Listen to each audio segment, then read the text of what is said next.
Hello friends, welcome to AQBIS YouTube channel. This session is a part of our quick revision series Prelims Atulya, and today we are starting our polity sessions. And I would like to remind you that under Atulya program we have already covered modern history, medieval history, ancient history, and we have covered considerable portion of geography also.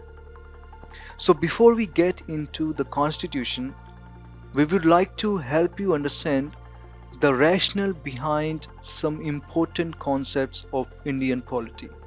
Because once you have the understanding of these words, then understanding the constitution will become easier for you.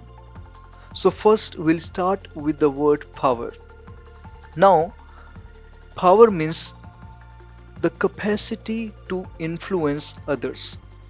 Okay, if you can influence the actions of others, if you can influence the behavior of others, then you are a powerful person. Okay, let me give you an example.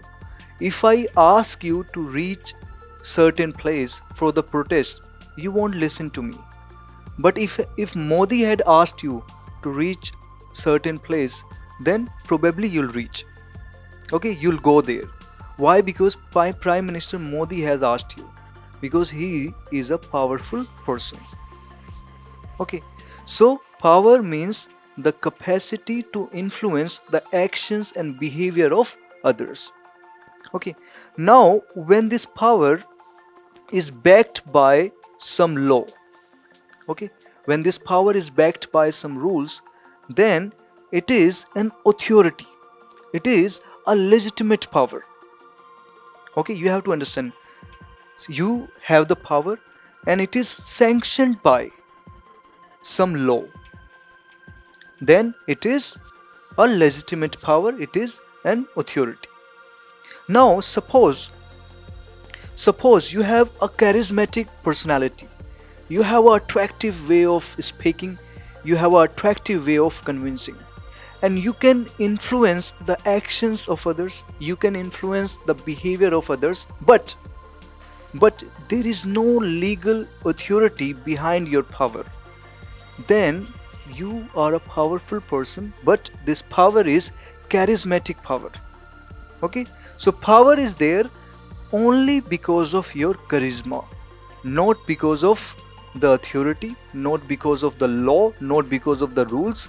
The power is there only because of your charisma, and this is known as charismatic power.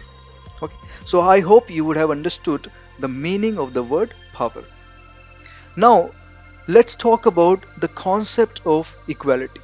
See, if you are not a political science student, or if you are not a political scientist, then you might associate the concept of equality with uniformity. You might associate it with sameness. You might associate this concept with identity. Okay, so but if you are a political science student, then for you the meaning of equality is slightly different. Okay, so according to a famous political scientist, equality means coherence of ideas. It means, suppose there are some people, okay, and some treatment is being given to these people, okay, and this treatment is equal.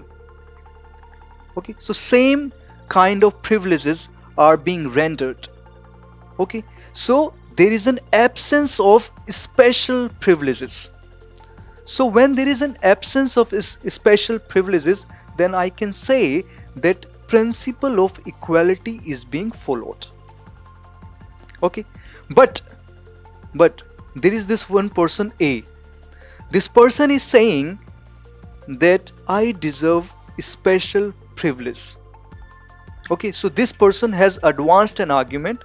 He is claiming that I deserve special privilege because this special privilege will help him develop in the future. Okay, so you have to understand, under the principle of equality, there is this one factor which is overall development. Okay, So these privileges should be granted in such a manner that overall development should be achieved. Now this person is saying that I deserve a special privilege because this privilege will help me develop fully.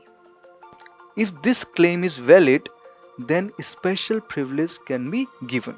It won't violate the principle of equality. For example, SCs and STs. So they are given special privileges because they deserve that, because of the historical injustice. Okay. So equality means an absence of special privileges. Now let's talk about the law. So law, it is a very common word. Like in everyday life we hear this word law. So a society is governed by the law. Okay. So this law means rules. These are a set of rules. Okay. But these rules are backed by some state authority. Okay. So these rules are framed by the state bodies, state institutions, and these state institutions are backed by the state authority. Okay. So you need the state authority in order to frame the law. Okay. Now this state authority derives its power from constitution. Okay. So constitution grants the power to state, and state grants the power to bodies, and these bodies frame these laws. Okay. So in order to frame the law, you need some bodies which are backed by the state authority, and you need the constitution. So this is how we get a set of rules which are known as law, and these law are backed by the state authority. These are sanctioned by the authority. Okay. So you have to understand that law, a set of rules which are backed by the state authority. Now let's talk about the concept liberty. So there are two words, liberty and freedom. So if you are a political science student, you can easily distinguish between these two words. But if you are a layman, you might say that these two words are synonymous with each other. But there is a difference. See, freedom means absence of restraints. Okay. So, and liberty means that there is this presence of some restraints. It means you are limited by the rights of others. It means you are exercising your liberty or freedom, but you are taking care of somebody else's rights also. You do not want to deprive somebody of their rights. Let me try to make you understand. Suppose if you want to murder somebody, then you have the freedom to murder. Okay. It means that person is losing the right to life. Okay. But you do not have the liberty to murder somebody. Because if you do that, that person is losing the right to life. Okay. So you cannot impact, you cannot affect somebody else's rights. So under liberty, you cannot do that. So this is the difference between liberty and right. So liberty means you can do whatever you want to do for the overall development of your personality, but it should be within the limits. There are some limitations. You shouldn't be impacting somebody else's rights. Now let's talk about the relationship between law and liberty. Now there are two concepts. First, positive relationship, and second, negative relationship. Now positive relationship means that law promotes liberty. It means if there is law, there will be more liberty. So this is the positive concept of this relationship. Okay, that existence of law promotes the liberty. Now let's talk about the negative concept. Negative concept means state of nature. So you are talking about a state where there is no law. Where there is no law. Okay. So some political scientists, they advocated this theory that if there is no law, then there will be more liberty. But in modern times, this concept is being followed. Okay, in the democracy, we follow the positive concept of this relationship. So we are following this, that law promotes the liberty.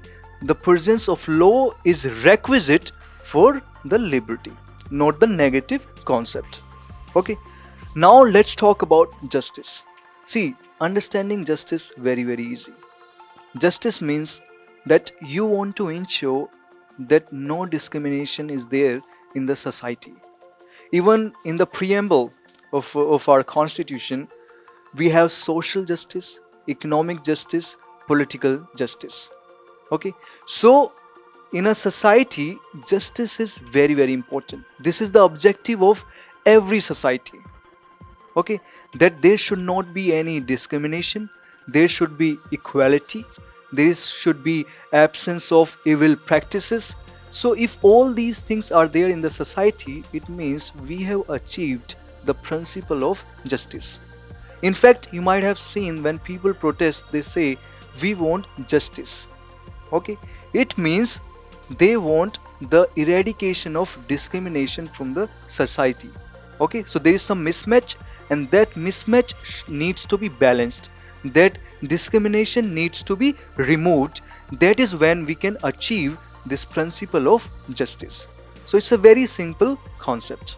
Okay, so all these terms I wanted to discuss in today's session, and you can download these notes in order to develop more understanding. But I have tried my best in making you understand these concepts.